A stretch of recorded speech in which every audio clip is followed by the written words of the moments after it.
시청자 여러분, JTBC 뉴스룸을 시작하겠습니다. 이대로라면 3월부터는 의료 체계가 완전히 무너질 거란 우려가 점점 현실이 되어가는 모습입니다. 전공의, 흔히 들어보신 이름으론 인턴과 레지던트들이 환자 곁을 계속해서 떠나고 있는데 이어 그들의 빈자리를 지키고 있던 그 위에 전임의들, 그리고 그 위에 있는 교수 의사들까지 오늘부터 들썩이기 시작했습니다. 당장 서울대병원 교수 비대위가 주말 이후 집단 행동에 나설 수 있다는 뜻을 밝혔는데 바로 서울대병원으로 가보겠습니다. 자, 조보경 기자. 서울대 교수들은 구체적으로 어떻게 입장을 낸 겁니까? 네, 오늘 서울대병원, 서울대의대 교수 비대위가 입장문을 냈는데요. 이대로라면 제한적으로나마 돌아가던 병원 진료가 열흘도 버티지 못할 것이라고 했습니다. 그러면서 이번 주말이 고비다. 전공의들을 계속해서 설득을 하겠지만 정부의 어떤 진전된 조치가 없으면 교수들도 전공의와 함께 하겠다고 했습니다. 교수들까지 떠나면 환자들은 어떻게 해야 하나 정말 걱정인데 교수들은 뭐라고 합니까? 네, 비대위원장인 정진행 교수는 취재진과의 통화에서 지금 현장을 지키고 있는 의료진들이 60시간째 집에 가지 못하고 환자를 돌보고 있다. 위기를 크게 느낀다고 했습니다. 그렇기 때문에 파국을 막기 위해서 할 수 있는 모든 일을 다 하겠다고 강조하면서 전국 종합병원 비대위와 함께 움직이겠다고도 했습니다. 교수들이 함께 중재를 하겠다는 뜻일 수도 있지만 집단 행동에 같이 나서게 되는 경우에는 환자들이 정말로 기댈 곳이 없게 됩니다. 네, 그럼 정부와의 대화는 언제쯤 이뤄질 걸로 보입니까? 네, 저희가 확인한 바로는 정진행 교수와 또 복지부 차관이 조금 전인 7시부터 만나고 있는 걸로 확인됐습니다. 이 자리에서 양측이 진전된 방향을 모색하지 못하면 교수들까지 집단 행동에 동참하는 사태가 벌어질 수 있습니다. 네, 오늘도 병원을 떠난 전공의들 숫자가 계속 늘고 있죠. 네, 현재까지 9,000명 가까이 전공의가 사직서를 냈고 아예 병원을 이탈한 인원도 8,000명 가까이 됩니다. 정부가 업무 개시 명령에도 복귀하지 않은 전공의에게 면허를 정지한다, 또 주동자는 구속 수사를 한다 이렇게 강하게 압박하고 있지만 병원으로 돌아오는 전공의는 거의 없습니다. 네, 이대로 가다가는 2월 말 3월 초에 우리 의료 체계가 정말 무너질 수 있다는 우려가 나오지 않습니까? 네, 그렇습니다. 우선 현재는 전임의가 전공의의 빈자리를 채우면서 버티고 있습니다. 그런데 병원 구조상 2월 말이면 거의 계약이 끝납니다. 이후에는 재계약을 하지 않는 방식으로 전임의들이 집단 행동에 나설 수 있다는 건데요. 실제 조선대병원 등의 전임의들이 3월부터 나오지 않겠다고 통보했습니다. 또 보통 3월에는 의대를 졸업한 인턴이 병원에 입사를 하는데 이들도 임용을 포기하는 사례가 속출하고 있습니다. 게다가 현재 공공병원을 중심으로 돌아가는 비상진료체제도 몇 주 버티지 못할 거라는 얘기가 나오는데요. 당장 3월부터는 더 큰 의료 공백이 생길 걸로 보입니다. 지금까지 서울대병원에서 JTBC 조보경입니다. 이 상황에 대처하기 위해 정부가 오늘 코로나19 같은 감염병도 아닌데 처음으로 위기 경보를 최고 단계까지 끌어올렸습니다. 범정부 차원의 대응에 나선 정부는 복귀하지 않는 전공의는 고발하고 출석하지 않으면 체포영장을 받아 검거할 거라고 압박했습니다. 강나연 기자입니다. 정부는 오늘 오전 8시부터 보건의료재난 위기경보를 가장 높은 심각 단계로 올렸습니다. 코로나19 대유행 같은 감염병이 아닌 보건의료재난 분야로는 처음입니다. 범정부 차원의 대응을 통해 사태를 조속히 안정화하고 국민 피해를 최소화해야 하겠습니다. 국무총리 주재 중앙재난안전대책본부를 꾸리고 오늘부터 의사 집단행동이 끝날 때까지 비대면 진료를 전면 허용하기로 했습니다. 지금은 의원급 의료기관에서만 시범으로 하고 있는데 이 제한을 풀겠다는 겁니다. 추진인지 재진인지도 따지지 않기로 했습니다. 별도의 신청이나 지정 없이 희망하는 의원, 병원 등 모든 의료기관에서 비대면 진료가 전면 시행됩니다. 외래 진료가 필요한 경증이나 비응급 환자들이 이용할 걸로 보입니다. 모든 공공의료기관 진료 시간을 주말과 휴일을 포함해 연장하고 필요한 경우 병원의 공보의와 군의관도 지원합니다. 집단 이탈에 대해서는 강경 대응 방침을 다시 한번 강조했습니다. 업무에 복귀하지 않는 전공의가 출석 요구에 응하지 않으면 체포영장을 발부받아 검거한다는 계획입니다. 경찰의 강제 수사도 본격적으로 시작됐습니다. 경찰은 전공의들에게 사직 전 병원 자료를 삭제하라고 권하는 글이 게시됐던 의료진 커뮤니티 운영사를 압수수색했습니다. JTBC 강나현입니다. 이런 정부의 대응에 의사협회는 오늘도 코미디를 하고 있다, 실소가 나온다, 말을 쏟아냈습니다. 또 집회에선 의대 증원을 성폭력에 빗대기까지 했는데 의사들의 막말이 도를 넘었다는 지적이 커집니다. 김한수 기자입니다. 어제 저녁 대통령실 앞에서 열린 집회엔 의협 관계자들이 총출동했습니다. 비상대책위원회 관계자들이 잇따라 연단에 오르며 분위기가 고조됐습니다. 집회가 끝날 무렵 좌운정 서울시 의사회 정책이사가 마이크를 잡았습니다. 너랑 나이가 비슷하니까 지금부터 반말로 할게. 민수야! 정신 차려 임마 민수야! 박민수 복지부 차관에게 반말로 발언을 이어갑니다. 야, 우리가 언제 의대 정원 늘리자고 동의했냐 임마! 벌써! 우리는 그런 적 없잖아! 네 패션이다 네 패션! 그러면서 황당한 비유를 댑니다.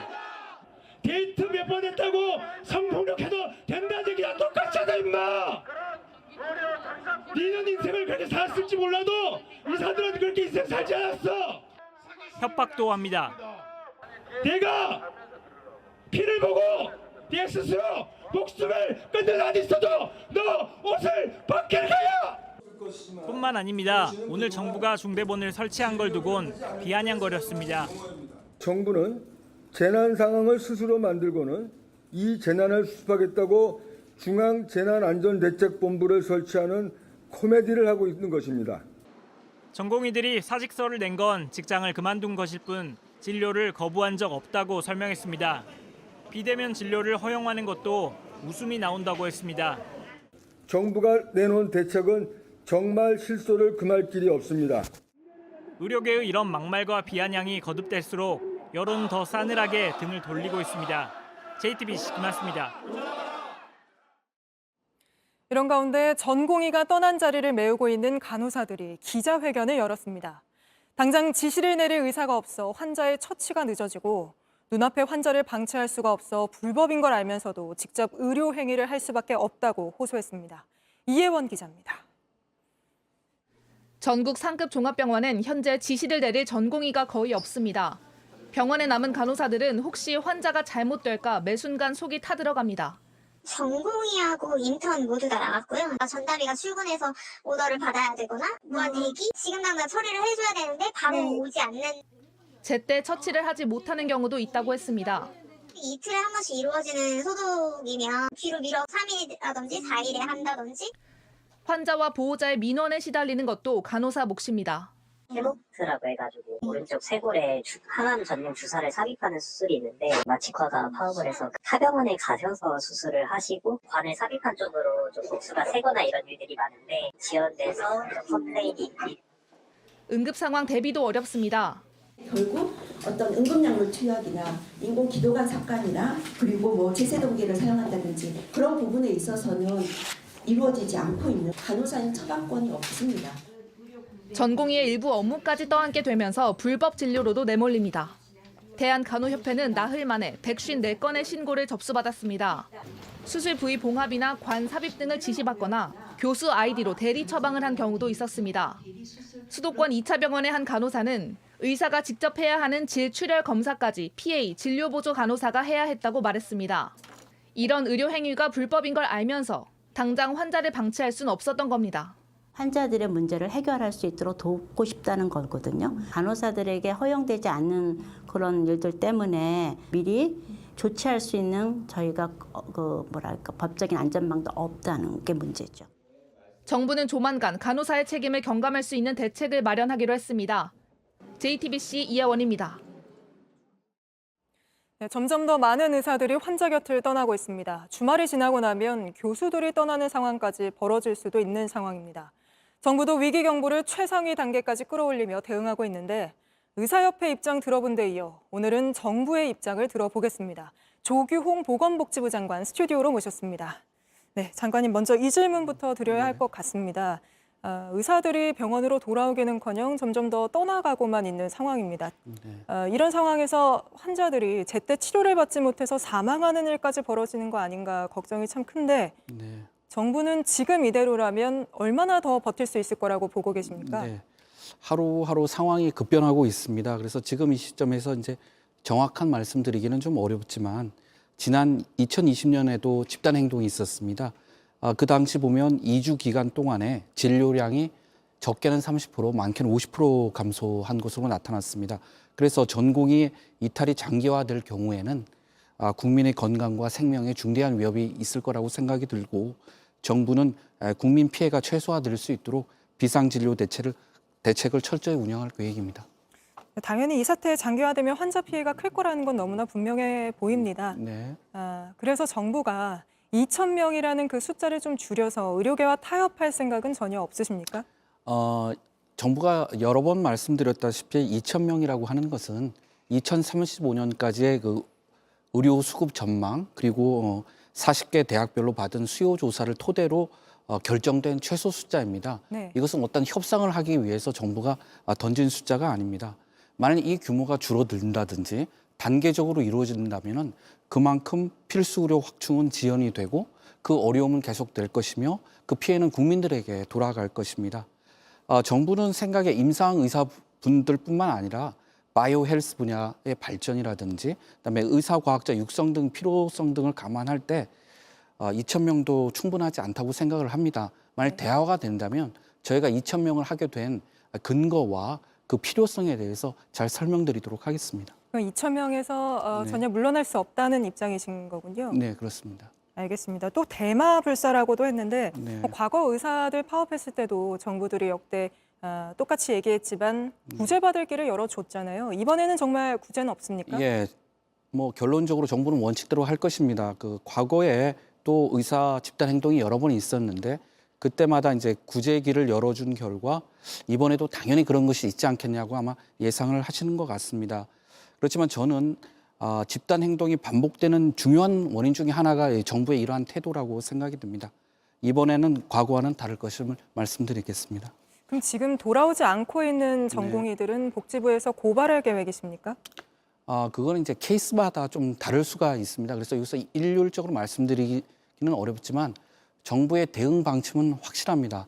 잘못된 행동에 합당한 책임을 물을 계획입니다. 지금 업무 복귀 명령 받고도 돌아오지 않고 있는 전공의들이 한 7,000여 명 정도 되죠.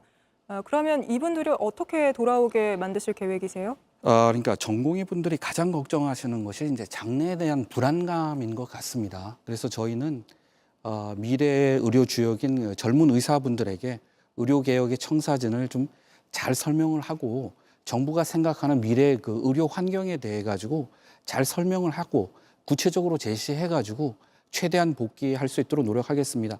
제가 들은 바로는 환자에 대한 걱정 때문에 복귀를 참 고민하는 전공의 분들이 많으시다고 알고 있습니다. 최대한 대화와 설득을 이어가도록 하겠습니다. 이렇게 대화와 설득이 네. 지금은 사실 좀 어려워 보이는 상황이기 때문에 왜냐하면 의사들 역시 2,000명이라는 걸 아예 철회하지 않으면 받아들이지 못하겠다라고 네. 하고 있잖아요. 정부 역시 물러날 수 없다는 입장이시고 네. 그러면 환자들 입장에서는 마냥 대화가 될 때까지 계속 기다릴 수는 없는 노릇 아니겠습니까? 시간이 별로 없을 것 같은데요. 저희가 마음을 열고 하여튼의 그 접촉을 좀 통해 가지고 대화를 해서 정부의 입장은 무엇이고 그 전공의 입장은 무엇인지를 잘 들어보도록 하겠습니다. 그래서 저희가 여러 번 강조하고 있는 게 대화와 협의인데 지금 뭐 문을 굳게 닫으시고 계시기 때문에 좀 이루어지지 않고 있습니다. 지금 뭐 물밑에서라도 뭐 그 어떤 협상이나 접촉은 이루어지지 않고 있는 건가요? 그거에 대해서 이제 구체적으로 말씀드리기는 어렵지만은 저희는 하여튼 이 상황을 빨리 타개해서 국민의 건강과 생명권을 존중해야 된다는 그러한 생각으로 일을 추진하고 있습니다. 네, 오늘 뭐 정부 브리핑에서도 네. 고발하고 돌아오지 않는 전공의는 고발하고 네. 또 여기에 소환에 뭐 불응하면은 체포영장 발부받아서 검거하겠다 이런 얘기가 나왔는데 거기에 대해서는 어떤 입장이신 건가요? 그러니까 정부의 대응이 강경 대응이다. 그다음에 의사분들을 자극한다 그런 말씀들이 많으신데 정부의 대응은 강경 대응이 아니라 원칙 대응입니다. 그러니까 정부가 취하고 있는 이런 행동, 조치라고 하는 것은 의료법 등 관련 법에서 정부에게 부여하고 있는 의무와 같은 것입니다. 그렇기 때문에 저희는 그러한 법에 따라서 명확하게 정부의 입장을 말씀을 드리는 것이고 그렇게 말씀을 드려야지 국민들과 의료인들께서 정확하게 아실 수 있다 이렇게 생각이 듭니다. 알겠습니다. 또 정부와 의협 모두 필수 의료를 살려야 하는 데는 동의를 하고 있습니다. 다만 의사협회는 의사 수가 부족한 게 아니고 필수 의료 의사들이 피부 미용으로 빠지는 게 문제다 이렇게 주장을 하고 있는데 먼저 이 부분을 해결하고 그리고 난 뒤에도 의사가 부족하면 그때 늘려야 하는 거 아니냐 이런 주장에 대해서는 어떻게 반박하시겠습니까? 저도 많이 들어본 얘기입니다. 근데 이게 피부 미용 등에 관한 관리, 그다음에 수가 개선, 그다음에 의료사고 특례법 제정 등 이러한 대책들과 그다음에 의대 정원 확충이라고 하는 것은 선후관계가 있는 게 아닙니다. 같이 추진을 해야 됩니다. 만약 의대 확충 없이 이러한 대책만을 추진하면 효과가 반감될 것입니다. 또 더더욱 중요한 것은 의대는 확충이 되면 짧게는 6년, 길게는 10년 이후에 돼야지 제대로 된 그러니까 전문의가 배출이 될 수 있습니다. 그렇기 때문에 상당 기간이 있거든요. 그런데 만약 이걸 다 해야 한 후에 의대 확충을 한다고 한다면은 그 효과가 반감되고 국민들은 더 그 필수 의료 확충이 안 된 거에 대한 피해를 입게 되실 것입니다. 네, 조금 전에 그 의료사고 처리 특례법 얘기를 하셨는데 이거 관련해서도 의협에서는 사망사고 혹은 성형까지 미용 성형까지도 다 면책을 해줘야 한다 이렇게 주장을 하고 있는데 정부에서는 어느 선까지 좀 생각하고 계신 건가요? 그 의료사고 처리 특례법은 두 가지 목적이 있습니다. 하나는 의사분들이 안정적인 환경 속에서 진료에 전념할 수 있게 하는 게 하나고 다른 하나는 환자나 그 가족분들이 신속하고 충분한 보상을 받도록 하는 것입니다. 그렇기 때문에 이제 양쪽의 균형을 이루어야지 이게 법이 제정이 될 것입니다. 저희가 하나 말씀드리고 싶은 것은 전 세계적으로 의료사고에 대하여 한해가지고 특례법을 제정한 사례는 없습니다. 그럼에도 불구하고 정부가 우리나라 의료 환경의 특수성을 감안하여 이러한 특례법을 제정하려고 하는 것에 그 진정성을 좀 믿어주시기 바라다고 좀 말씀드리고 싶고 정부는 빠른 시일 안에 법 윤곽을 제시할 것입니다. 그리고 세부적이고 첨예한 이해관계가 대립되는 문제는 대통령 직속으로 만들 의료개혁특위에서 논의하도록 하겠습니다. 네, 알겠습니다. 오늘 말씀 여기까지 들어보겠습니다. 환자들 위한 해법을 하루빨리 찾아주시기를 당부드립니다. 네. 조규홍 보건복지부 장관이었습니다. 다음 소식입니다. 경북 울진에 40cm 넘는 폭설이 쏟아지면서 어젯밤부터 전기와 길이 끊겼습니다. 고립된 할아버지를 구하려 헬기까지 떴는데 윤두열 기자가 그 현장을 다녀왔습니다. 눈 덮인 소나무 숲이 절경입니다. 하지만 그 인근 6개 마을 사람들은 이 눈 때문에 고생입니다. 마을 입구부터 들어가는 길이 막혔습니다. 길을 따라 걸어 올라가자 전기선을 잇는 공사가 한창입니다. 눈 무게를 이기지 못한 나무가 쓰러지며 전선을 잘랐습니다. 이 마을엔 지금 전기와 전화 모두 끊겼습니다.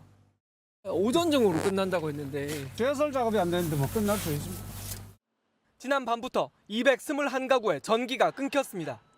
그나마 새벽부터 다시 전기가 들어온 마을회관에 지팡이를 짚고 탈출한 주민들이 모였습니다. 거의 1시간 걸렸을걸요. 미끄러워요. 몸이 성치 않은 어르신 몇 분은 집에 고립됐습니다. 들여다보려고 갔는데 가다가 길이 막혀 폭구레가 있어갖고 우리 식사도 못하고 있다는 소식에 얼른 도시락을 챙겨 나섭니다.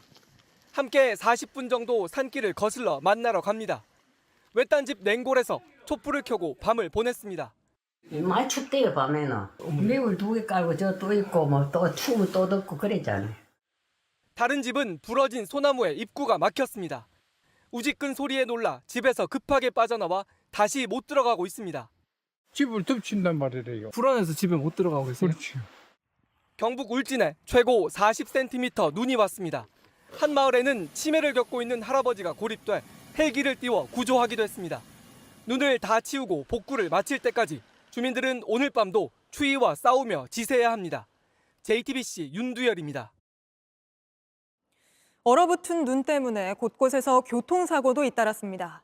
또 어제 제설 작업 중 옹벽 아래로 떨어진 중장비 운전자가 오늘 결국 숨졌는데 이승환 기자가 전합니다. 동트기 전 새벽, 국도를 달리던 차가 다리 위에 들어서는 순간 갑자기 휘청입니다. 그대로 다른 차와 중앙 분리대를 들이받습니다. 그러고도 못 멈추고 계속 미끄러집니다. 도로엔 이미 심하게 부서진 차들이 여러 서 있었습니다. 사고는 25톤 덤프트럭이 중앙 분리대 쪽으로 넘어지면서 시작됐습니다. 뒤따르던 승합차와 맞은편에서 오던 3.5톤 화물차까지 모두 10대가 사고에 휘말렸습니다. 사고 충격에 중앙 분리대도 부서졌습니다. 바닥엔 자동차 유리 조각이 이렇게 널브러져 있는데요. 도로 구조물 잔해는 한 개 차로를 가로막고 있습니다.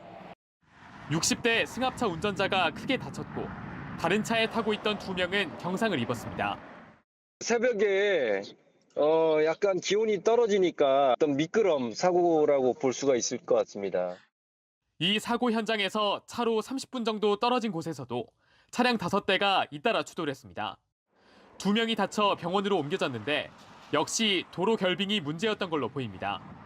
어제 낮 인천의 한 아파트 신축 공사장에서 눈을 치우던 중장비가 6m 옹벽 아래로 떨어졌습니다.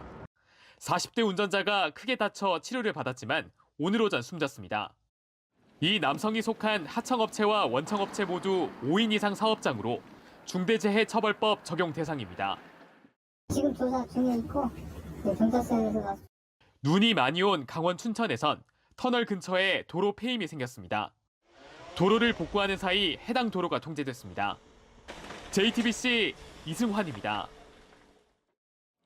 이 그룹의 수상한 행적, 오늘도 보도 이어갑니다. 이 그룹 3사가 거래 정지되며 현재 소액주주 약 36만 명이 수천억 원을 잃게 생겼습니다. 그런데 이렇게 피해 규모가 커진 데에는 한국거래소 탓도 크다는 지적이 나오는데 왜 이런 지적이 나오는 건지 이윤석 기자가 취재했습니다. 지난해 5월 10일 이 그룹 상장사 3곳의 거래가 일제히 정지됐습니다. 김영준 회장의 횡령 배임 때문이었습니다. 다음 날 이 그룹 측은 횡령액이 10억 원 미만이라고 공시했습니다.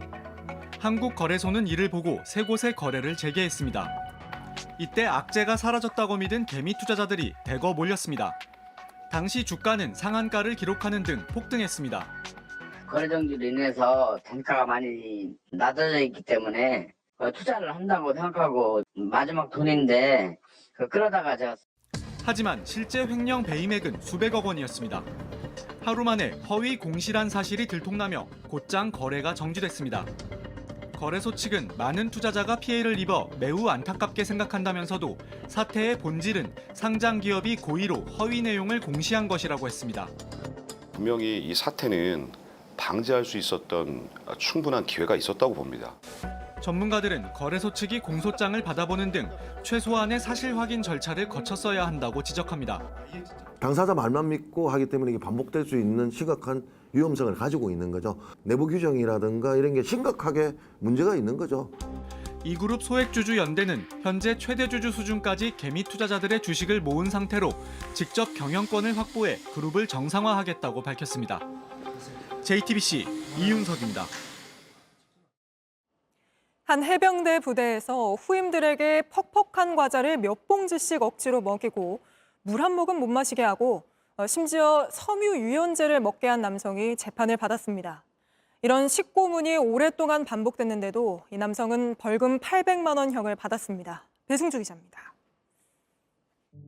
인천에 있는 한 해병 부대입니다.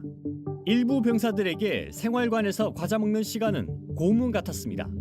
선임병이 퍽퍽한 비스킷 종류 과자 2박스와 초코바 초콜릿 한 봉지를 모두 먹게 하면서 물을 마시지 못하게 한 겁니다. 상남자처럼 먹어야 한다고 했습니다. 이런 식고문은 더 있었습니다. 섬유 유연제를 뚜껑에 따라 먹이기도 했습니다. 또 후임병들이 잠을 자려고 하면 말을 걸거나 게임을 하자며 방해했습니다. 이른바 이빨 연등입니다.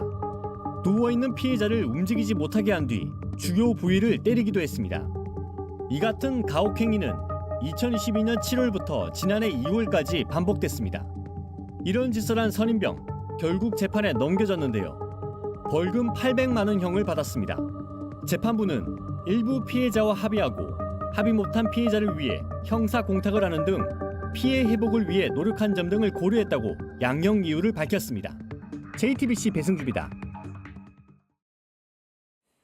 민주당의 개파 간 공천 갈등이 갈수록 심각해지고 있습니다. 당 지도부 1위인 당대표와 원내대표가 이견을 보이는 장면까지 알려졌습니다. 비이재명계 의원들이 정체불명의 여론조사 업체가 개입해서 후보 경쟁력 조사를 마음대로 한다고 주장하면서 논란이 시작됐는데 알고 보니 그 업체가 당 조사에 참여하게 된 배경에 정말 친이재명계 핵심이 개입됐다는 게 사실상 밝혀지면서입니다. 최규진 기자입니다. 홍익표 원내대표는 현역 의원을 제외한 여론조사로 논란이 된 업체를 경선 조사에서 제외해야 한다고 했습니다. 홍 원내대표 측 관계자는 어제 비공개 최고위원회의에서 이재명 대표 등에게 의견을 전달했다면서 문제가 제기된 업체를 제외하는 게 당내 우려를 상쇄할 것이란 취지라고 설명했습니다. 오늘 회의에선 강원 도당위원장을 맡으며 서울 은평을에 출마한 친명계 김우영 전 은평구청장에게 경선 기회를 준 지도부 결정도 비판했습니다. 이 지역은 비명계 강병원 의원이 있습니다. 두 지도부가 충돌했다는 언론 보도가 나오자 민주당은 총선을 앞둔 악의적 보도라며 진화에 나섰습니다. 여론조사 업체의 선정 과정에 공관위 간사이자 수석 사무부총장인 친명계 김병기 의원이 관여했다는 의혹도 제기됐습니다. 원래대로라면 공모 결과 3곳의 업체가 선정됐는데 김 의원이 당 선관위에 항의해 탈락한 업체를 추가로 넣었다는 겁니다. 민주당은 우선순위 PT에 오른 업체를 적절한 사유 없이 배제할 시 불공정 논란이 있을 수 있다는 의견을 제시한 것뿐이라고 설명했습니다. 하지만 이 같은 해명은 논란을 더 키웠습니다. 사실상 친명계의 비선 조사를 인정한 게 아니냐는 해석이 나왔고 해당 업체를 제외해야 한다며 반발은 더 거세졌습니다. 결국은 지도부가 이번 논란에 책임을 져야 한다고도 촉구했습니다. 그 여론조사가 선정됐던 경위가 성의치 않거나 또 당에서 정하고 있는 절차에 위배됐다 그러면 거기에 대해서는 당연히 사실을 규명하고 그에 따른 책임을 저는 져야 된다고 생각을 하거든요. JTBC 최규진입니다. 민주당 내 갈등을 더 증폭시킨 건 낙천 의원들과 관련해 동료 평가 0점을 받은 의원도 있다면서 웃은 이재명 대표의 발언이었습니다. 그런데 공천 관리를 담당하는 친명계 의원이 이 대표의 체포동의안 표결이 평가에 영향을 미쳤을 거라고 말하면서 보복 공천 논란에 기름을 부었습니다. 김혜미 기자입니다. 친명계로 민주당 인지위원회 간사와 전략공천위원을 맡고 있는 김성환 의원.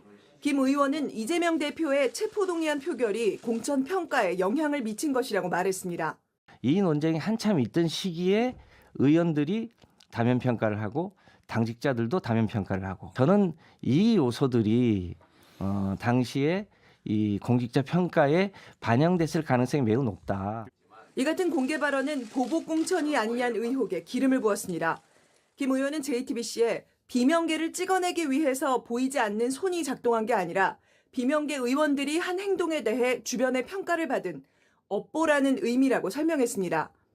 전날 동료 의원 평가에서 0점을 받은 의원들이 있다고 한 이재명 대표의 발언도 논란이 됐습니다.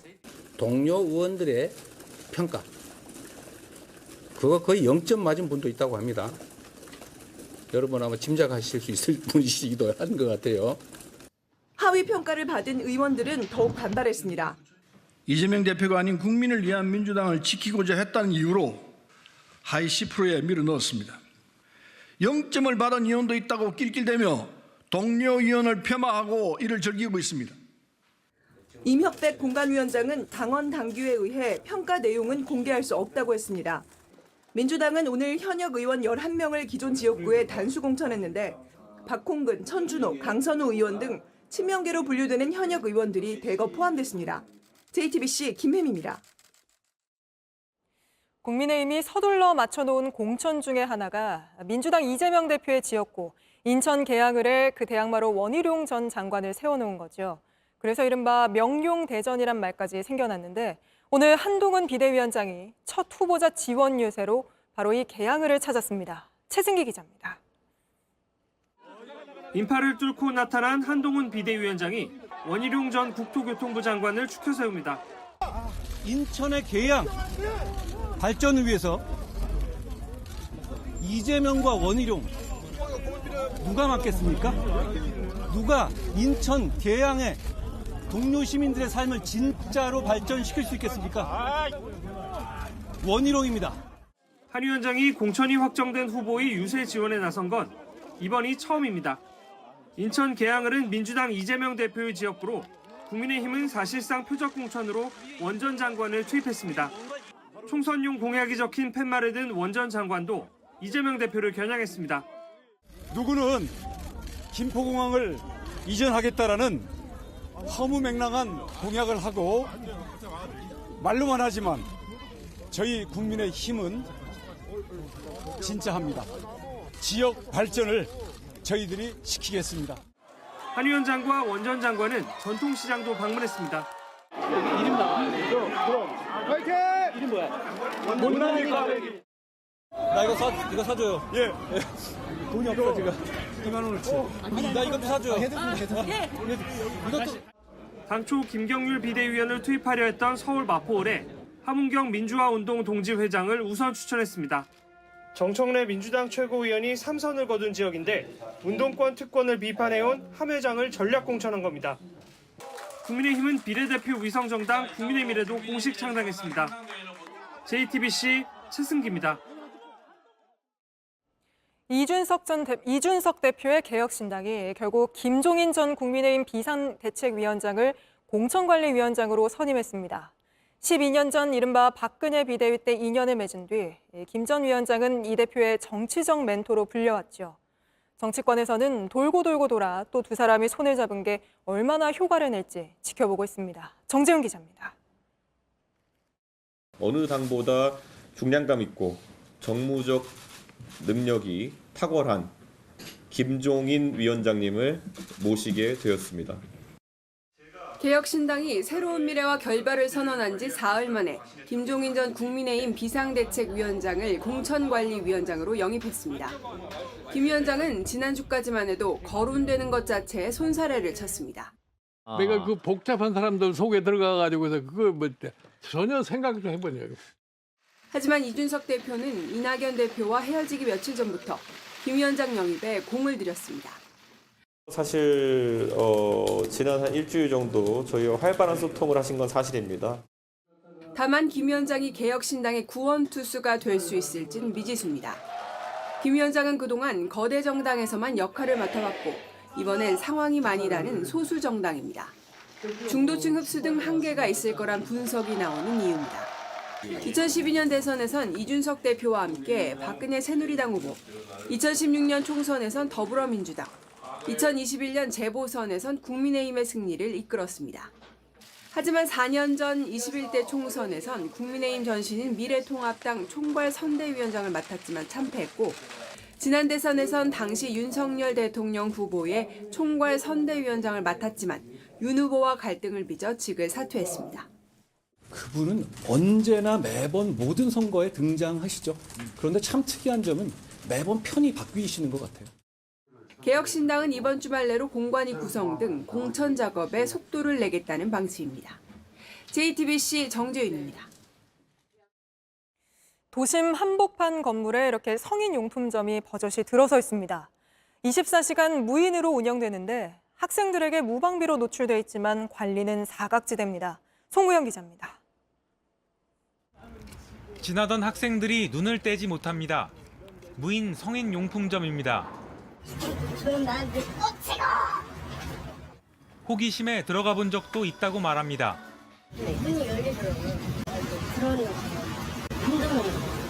미성년자는 들어가지 못하는 곳입니다. 어떻게 가능했는지 확인해 봤습니다. 여기는 뭐 따로 성인인증 기계도 안 해놨네요. 기계가 있어도 무용지물입니다. 주민등록증이 아니라 체크카드만 대도 열립니다. 결제는 더 쉽습니다. 어떤 물건이든 인증 없이 결제할 수 있습니다. 카드가 없으면 계좌 이체도 가능합니다. 카드를 안 들고 와가지고 이걸로 보내도 돼요? 네, 그렇게 하시면은 137번요? 네, 열어드릴게요. 성인인지 한 번 묻는 게 전부입니다. 이거 따로 그 스캔은 안 해도 돼요? 민증이 없어가지고. 네, 그러면 성인이신 거죠? 계좌 이체 때 해주시면요, 제가 열어드릴게요. 현재 이런 식으로 무인 운영 중인 성인용품점은 체인점을 기준으로만 200곳이 넘습니다. 대부분 도심 한복판 건물에 자리 잡고 있습니다. 대부분 저학년을 상대로 한 학원들이 많이 있거든요. 5인 가게다 보니까 너무 쉽게 드나들 수 있고. 무인 성인용품점은 인허가가 필요 없이 신고만 하면 되는 자유업종입니다. 표현을 좀 해놨는데 일부 고장내는 경우도 있고 점검을 하라고 저희가 이제 자세단체에다가 얘기를 하고 있고요. 제도 개선이 좀 필요하죠. 문제가 생기기 전까지 관리의 사각지대에 있는 겁니다. JTBC 송우영입니다. 한 20대가 아파트에 배달 온 우체국 택배차를 훔쳐 달아나다가 냉동 탑차를 들이받고는 다시 그 탑차를 훔쳐 타고 도주했습니다. 경찰이 긴 추격전 끝에 붙잡았는데 옷도 제대로 입지 않고 있었습니다. 무슨 일인지 이은진 기자입니다. 뻥 뚫린 도로를 막힘없이 달리던 차량. 신호에 맞게 좌회전을 하는데 벼란간 달려온 우체국 택배차에 들이받칩니다. 우체국 택배차를 몰던 사람은 택배기사가 아니었습니다. 차를 훔쳐 달아나던 20대 남성이었습니다. 김포시 풍무동의 대형 아파트 단지입니다. 남성은 이 동네에 살았는데 오늘 오전 10시 여기 서 있던 택배 차량을 훔쳐서 그대로 달아났습니다. 꽝 소리가 나와서 보니까는 차가 휙 가더라고요. 택배 기사가 금방 막 뛰어내려오더라고요, 여기서. 어디선가 갑자기 나타난 남성이 열쇠가 꽂혀 있던 택배차를 타고 내달린 겁니다. 그리고 4km 정도를 도망치다 한 사거리에서 냉동탑차를 들이받았습니다. 운전자가 사고를 살피려 내린 틈을 노려 이번에는 이 탑차를 뺏어 타고 도주했습니다. 경찰은 탑차를 쫓기 시작했습니다. 10km 넘게 추적한 끝에 드디어 탑차 앞을 가로막습니다. 붙들려 끌려오는 남성, 웃옷도 안 입은 모습입니다. 택배차를 훔칠 때부터 상의 탈의 상태였는데 술이나 약에 취해 있지는 않았다는 게 경찰의 설명입니다. 경찰은 구체적인 범행 동기를 파악하는 대로 죄명을 확정하고 구속영장을 신청할 예정입니다. JTBC 이은진입니다. 한 10대가 금은방에서 1,500만 원어치 금팔찌를 훔쳐 달아났습니다. 잡히지 않으려고 옷까지 갈아입었지만 25분 만에 붙잡혔는데 권민재 기자가 보도합니다. 흰옷을 입은 여성이 전화를 하며 주차장 사이를 걸어갑니다. 잠시 뒤 경찰이 다가가고 여성은 뒤돌아 나옵니다. 인근 금은방에서 금팔찌 3개를 훔쳐 달아났던 10대 A양입니다. 기금속을 훔친 피의자는 금은방에서 500m 떨어진 이 다세대 주택 주차장에서 붙잡혔습니다. A양은 손님인 척 금은방에 들어가 순금 남녀 세트를 보고 싶다고 했습니다. 물건을 살펴보는 척하다가 다른 손님이 들어온 틈을 타 금팔찌를 들고 달아난 것으로 조사됐습니다. 범행 직전에는 다른 금은방도 들렀던 것으로 파악됐습니다. 10돈짜리 한다고 그랬어요. 그랬더니 나중에 또 20돈짜리 한다고. 그래서 좀 hin사수설해서 좀 이상하다는 생각을 했지. A양은 범행 직후 가까운 아파트 주차장에 입고 있던 옷을 버리고 다른 옷으로 갈아입었습니다. 하지만 주변을 순찰하던 기동순찰대에 범행 25분 만에 붙잡혔습니다. 범죄 예방 순찰을 돌고 있는 도중에 무전으로 이제 근방에서 절도 사건이 발생했다는 무전을 청취를 했어요. A양은 경찰에 붙잡힌 뒤에도 자신이 훔친 게 아니라며 범행을 부인했습니다. 하지만 함께 투입된 또 다른 기동순찰대가 A양이 버린 옷과 화장품을 확보해 결국 덜미를 잡혔습니다. JTBC 권민재입니다. 인공지능 AI 반도체를 만드는 미국 기업 엔비디아의 깜짝 실적이 전 세계 증시를 흔들고 있습니다. 미국은 물론 일본과 유럽 증시까지 전에 없던 호황을 누리고 있는데 우리 증시는 좀 다른 모습입니다. 이른바 K-디스카운트 비판이 커지자 정부가 다음 주 주가 부양 대책을 내놓기로 했습니다. 공다솜 기자입니다. 밤사이 미국 뉴욕 증시에선 대표격인 다우지수가 처음으로 39,000선을 돌파하며 사상 최고치를 경신했습니다. 우량주 중심의 S&P 500도 마찬가지입니다.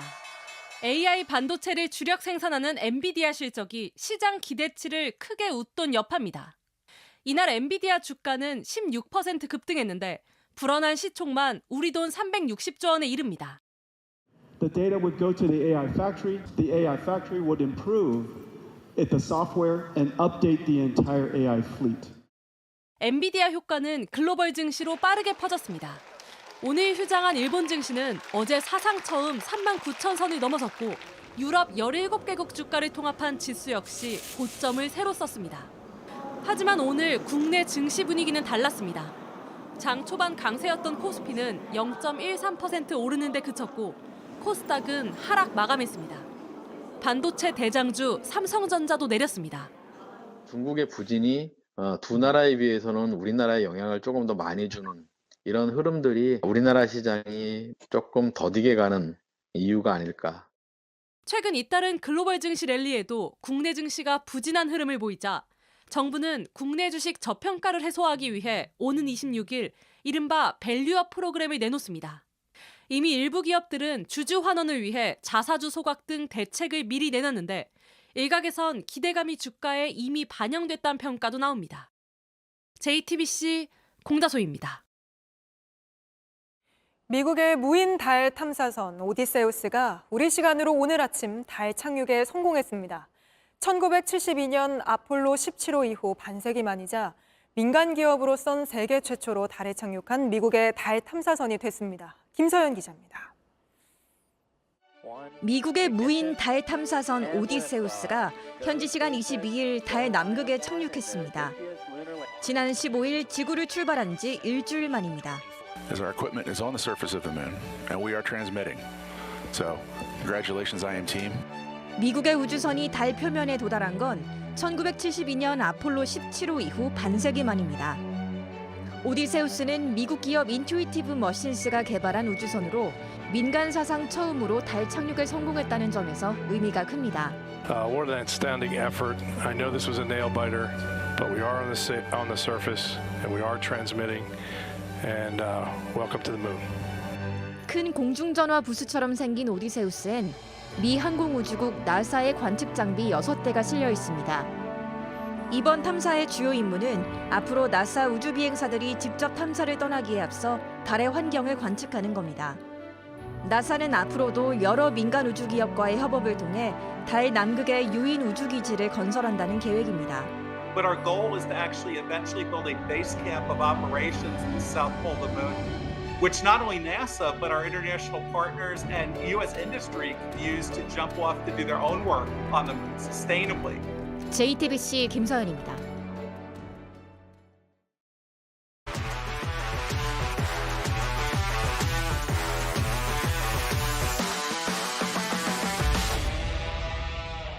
스포츠 뉴스입니다. 한국 시리즈 우승이 목표다. 류현진 선수가 한화로 복귀한 다음 날부터 팬들을 설레게 했는데요. 곧바로 오키나와로 이동해 불펜 투구까지 마쳤습니다. 정수아 기자입니다. 가족과 함께 인천공항에 들어선 류현진은 제일 먼저 한화 복귀를 반기는 팬들과 뜻깊은 만남을 가졌습니다. 계약 바로 다음 날 한화의 전지훈련지인 오키나와로 출발하는 길. 류현진은 한화 팬들이 가장 원하는 답부터 꺼냈습니다. 일단 포스트 시즌은 해야지 않을까요? 한국 시리즈 우승 그 외에는 없는 것 같아요. 네. 메이저리그 팀들의 구애가 있었지만 한국을 찾은 이유도 털어놨습니다. 강력하게 제가 거부했었던 것 같고 최대 1년이었기 때문에 그 부분에서 많이 생각을 했었던 것 같아요. 한화를 넘어 야구 팬들이 가장 궁금해한 대표팀 복귀를 두고도 시원한 답을 내놨습니다. 선수로서 당연하다고 생각하고요. 한 번 더 대표팀에 가서 한국을 대표하는 선수로서 경기해보고 싶습니다. 팀 합류 소식에 박수로 기뻐한 한화 후배들은 이제 밥값 안 되겠네. 그래, 야, 우리 밥값이야. 돈 쓰지 마 이제. 짓궂은 환영 인사도 남겼습니다. 웰컴 현진이 형입니다.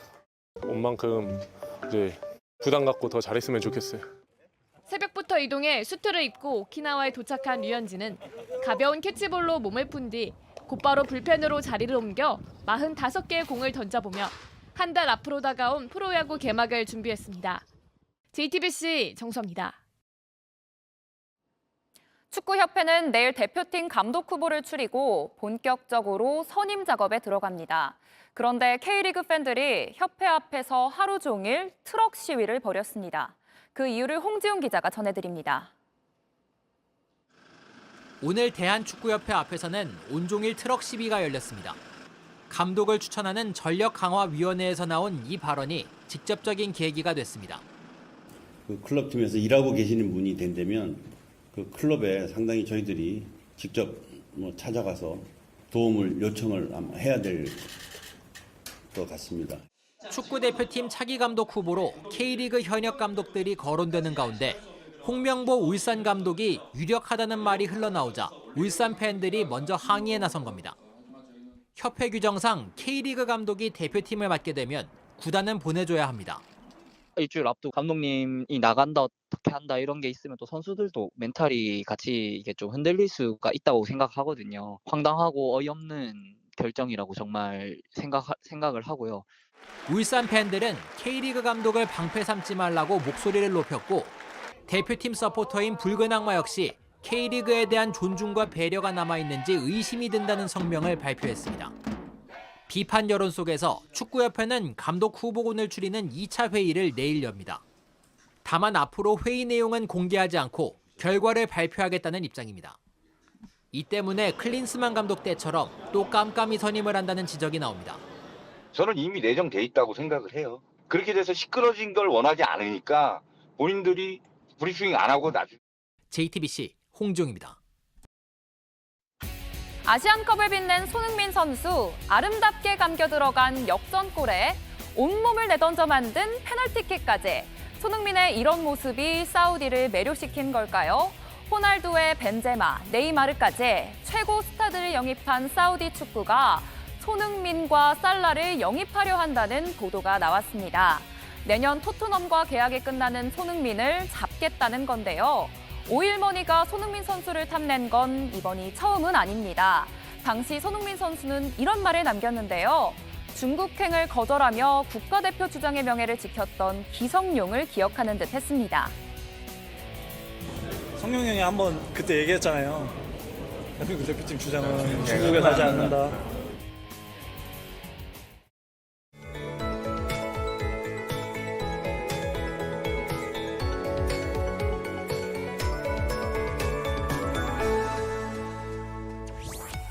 비구름이 걷히고 비교적 맑은 하늘을 볼 수 있었습니다. 다만 한낮에도 쌀쌀함은 계속됐는데요. 내일도 영하권 추위가 나타나겠고 휴일에도 기온이 크게 오르지는 못하겠습니다.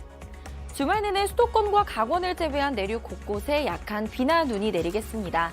대설주의보가 유지 중인 제주 산지만 최고 15cm의 눈이 예상되고요. 그 밖의 지역들은 양이 많지 않겠습니다. 때문에 정월 대보름이 내일 일부 중부지방만 구름 사이로 보름달을 만나볼 수 있겠고요. 선명하고 커다란 달을 기대하긴 어렵겠습니다. 내일까지 대부분 해상에 높은 너울성 파도가 유입되겠고요. 서해상은 천둥 번개가 동반될 수도 있겠습니다. 내일 아침 기온 서울 영하 2도, 대전 영하 1도, 대구 창원 1도로 영도 안팎을 보이겠고요. 낮 기온은 서울 대구 7도, 광주 부산 9도까지 오르겠습니다. 다음 주도 예년 이맘때 겨울 날씨가 이어지겠고요. 큰 추위는 없겠습니다. 날씨였습니다. 뉴스룸 저희가 준비한 소식은 여기까지입니다. 시청해주신 여러분 고맙습니다.